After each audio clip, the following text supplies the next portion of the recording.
Hi, this is Linda Vidi from Linda Vidi's Life Coaching and Counseling, and I want to talk to you today about trauma and intimacy. Mostly, this is going to be related to childhood trauma and intimacy because we develop our personality and defense systems when we're young, and they carry out into adulthood. So let's say we are traumatized in childhood with a physical realm, an emotional realm, or a spiritual realm. Okay, I'm going to go through all three and I'm going to give examples for all three. So let's say we were physically abused as a child. Let's say we were sexually abused by our dad. Okay, so we're sexually abused by our dad. As we grow up, we learn that physical intimacy is distorted. Number one, it's distorted. So how do we protect and make our world safe as we grow up with physical intimacy? We can go a number of ways. We can shut down and not want anyone to touch us. We can feel that that is the only way to express love and let everyone touch us, become promiscuous. Or we can use sex as power. We can use physical intimacy as power. You have power over your partner by denying or allowing. And that can become a way of turning the tables on the power that was exerted over us as we were physically abused. Let's say it's emotional. Let's say you grew up with a narcissistic parent. Okay, so now you know that if someone's love bombing you, is that truly they just love you, or are they manipulating you, and are they going to catch you off guard and really hurt you? So you keep your guard up and you don't really let them fully in, and you may even self-sabotage to make what you think is going to happen. A lot of folks do this. They self-sabotage by creating what happened in their childhood. They actually make it happen in their adult relationships and wonder why everything keeps happening the same, because they're creating it and they don't realize it. The other way is you can simply shut down emotionally and never let anyone in. And I know folks who do this, and it absolutely destroys their marriages. It destroys their relationships, because no one can get close to them, and they end up, people just don't try anymore because it's like pounding your head into a brick wall. So that's the way emotionally. Spiritually, let's say you're in a church setting and your priest abuses you in some way. Pick a way that they can abuse you, and you blame God for that.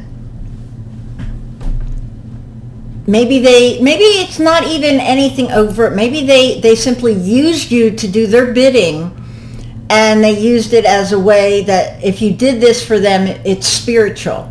It's for God. It's not just for them, it's for God. And you realize as you grow up that it really was for them, and they were really not a good person, and they were distorting spirituality or scripture or whatever. And you realize you can go a few ways. You can start hating God and not trusting God. You can not trust anybody in the spiritual community. Or you can be suspect of anything spiritual or anything that has to do with God. It really messes with a person's foundation. Spiritual abuse, I think, is one, they're all bad. I'm not going to say one's worse than the other, because if you've experienced any of them, they're all bad. Okay? So the other thing with spiritual abuse is if you can realize that it wasn't God who did it.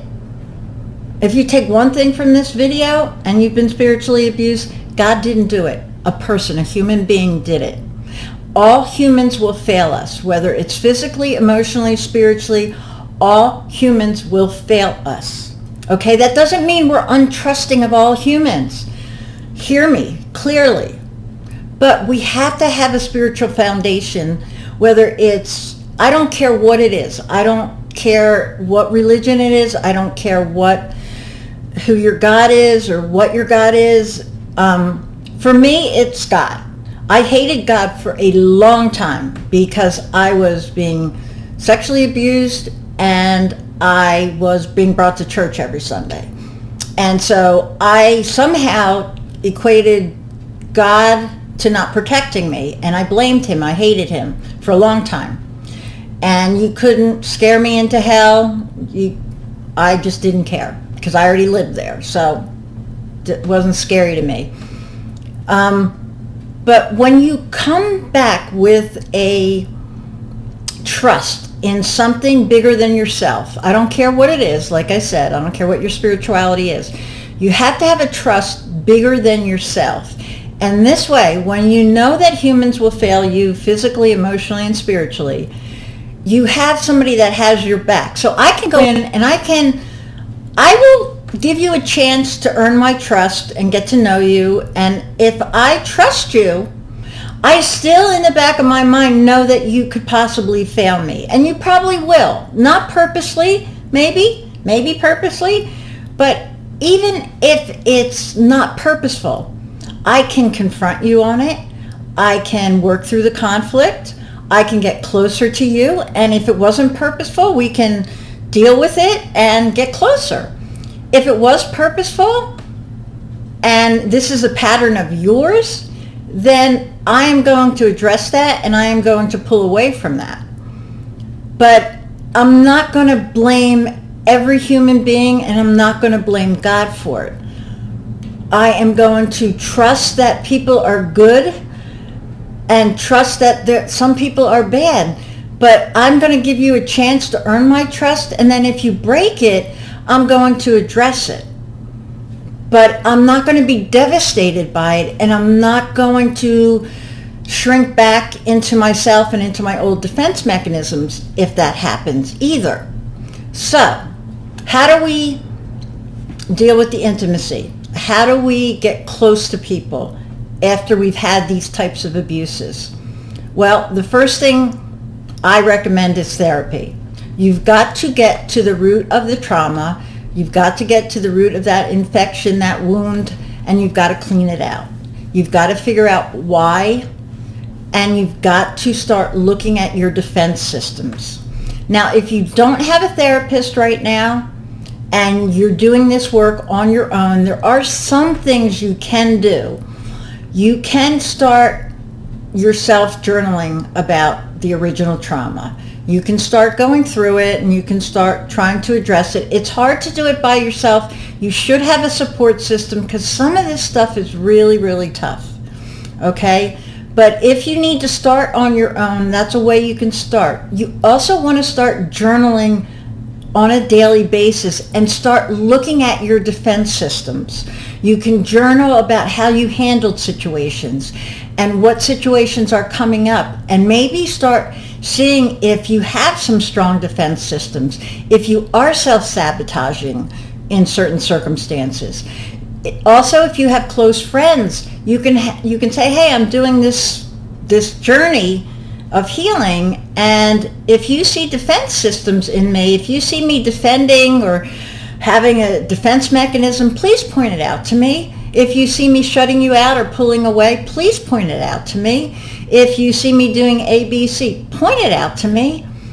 And that's another way to get feedback and reflection. Another good way is support groups or therapy groups. We run a free therapy group for trauma, so if you're interested, please contact me about that. But that's another good way to get more than one person who's all saying the same thing to give you specific feedback about how they experience you. And it can be a great way to grow and change in that. The third thing that you have to do is take risks. Start taking risks and test the waters. Test the waters. See if this friend can handle you being a little bit more intimate. See if this partner can handle you being a little more intimate. See if this other person can handle you being a little more intimate.